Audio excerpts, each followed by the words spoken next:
दोस्तों, रूस और यूक्रेन के बीच युद्ध के तो 16 से 24 दिन हो गए हैं और हाल फिलहाल में ईरान और अमेरिका के बीच युद्धबंदी के 31 दिन हो गए तकरीबन। कोई खास अंतर नहीं पड़ा है। जहां तक मध्य पूर्व की बात है, स्थिति नाजुक ही नहीं बल्कि बहुत खराब है। आईडीएफ द्वारा जनसंहार जारी है, चाहे वो गाजा पट्टी में हो, वेस्ट बैंक में हो, वहाँ भी वह लगातार जारी है, चाहे सेटलर्स के द्वारा, उनके सिक्योरिटी फोर्सेस के द्वारा हो, दक्षिण लेबनान में हो या कहीं अन्य हो। जहाँ तक दक्षिण लेबनान की बात है, वहाँ से कुछ खबर इस प्रकार है कि आईडीएफ की कैजुअलिटीज़ धीमी ही सही, थोड़ी से लेकिन जारी है। करीब 9,000 उसके सैनिक अभी तक युद्ध में, जो शुरू हुआ था 7 अक्टूबर 2023 से, घायल हुए। हालांकि कहने के लिए उसमें से अधिकांशतः वापस लौट चुके हैं अपनी सेना में इलाज के बाद से, और करीब 23% परमानेंटली युद्ध से बाहर हो गए, यानी उनकी स्थिति बुरी है। मेंटल हेल्थ में भी काफ़ी भयानक स्पाइक हुआ है। इलाज कराने के लोग पहुंच रहे हैं, हो सकता बहाना भी हो, लेकिन है पीटीएसडी जैसे है, पोस्ट ट्रॉमा जो डिजीज़ होता है, स्ट्रेस डिजीज़ होता है, उसके लिए दूसरे तरीके की चीज़ें जा रही है। अंदाज़ा इससे लगा सकते हैं कि युद्ध की शुरुआत से लेकर अभी तक 66 के आसपास सैनिकों ने आत्महत्या कर ली है। हाल फिलहाल में पिछले 1-2 दिनों में आईडीएफ का एक ऑफिसर भी मारा गया दक्षिण लेबनान में, बूबी ट्रैप में फंस के।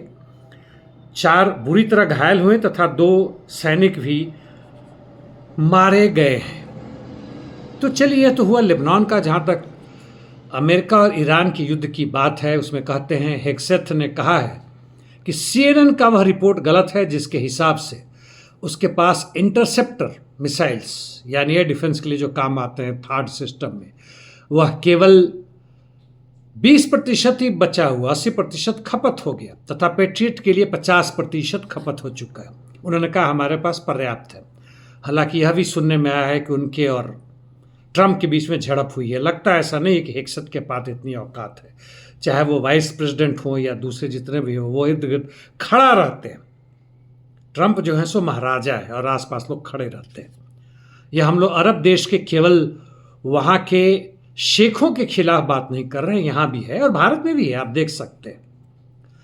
हाँ, इस बीच में और ईरान और ओमान के बीच बातें चल रही हैं कि किस तरीके से स्ट्रेट ऑफ हॉर्मुज के यातायात को सुचारू बनाया जाए, और अमेरिका भी चाह रहा है कि वो खुले कम से कम 1 महीने के लिए, और यह होने के बाद से उनके बीच कुछ शांति हो पाएगी। मुझे नहीं लगता कि ऐसा होने वाला है। हालांकि ईरान के विदेश मंत्री पाकिस्तान भी पहुंच गए। ये सब चीज़ें चल रही हैं। कहने के लिए अमेरिका ने कुछ आईआरजीसी से संबंधित और कुछ ईरान से संबंधित 25 के आसपास कंपनीज वगैरह पर जो उसने रिस्ट्रिक्शन या सैंक्शन लगाए थे वो हटा लिए। ईरान के प्रेसिडेंट मसूद पेजेश्कियान का कहना है कि उन्होंने हमास के पैलेस्टीन पॉलिटिकल ब्यूरो, माफ़ कीजिएगा, हमास के पॉलिटिकल ब्यूरो के चीफ से बात की, उसके हेड से बात की है, कोई खलील हैं अल हया, और उन्होंने उसको बताया है कि जो भी हो ईरान उनके साथ है और कोई भी समझौता, कोई भी संधि होगी तो पैलेस्टीन स्टेट को सामने रख के किया जाएगा। हालांकि अभी तक खबरों में यह तो नज़र नहीं आ रहा है, वह लेबनान के साथ नज़र आ रहे हैं, हिजबुल्लाह के साथ पैलेस्टीन की चर्चा कम ही होती है, लेकिन शायद वह सही भी बोल रहे हो। तो ये चीज़ें हैं दक्षिण पूर्व से बात। सीरिया की स्थिति कोई बहुत बेहतर नहीं है, वहाँ भी अंदरूनी गृह युद्ध चल ही रहा है। इराक पे भी आक्रमण यदा कदा ईरान की तरफ से चल रहा है, वह दूसरे अन्य क्षेत्रों में चल रहा है। हुतीज़ भी लगातार आक्रमण कर रहे हैं। बाब अल मंदाब जो स्टेट है लाल सागर यानी रेड सी के पास में, सऊदी के जहाज़ों को मार रहे हैं, लगातार उस पर बंदी जारी है। चलिए, ये तो बातें हुई।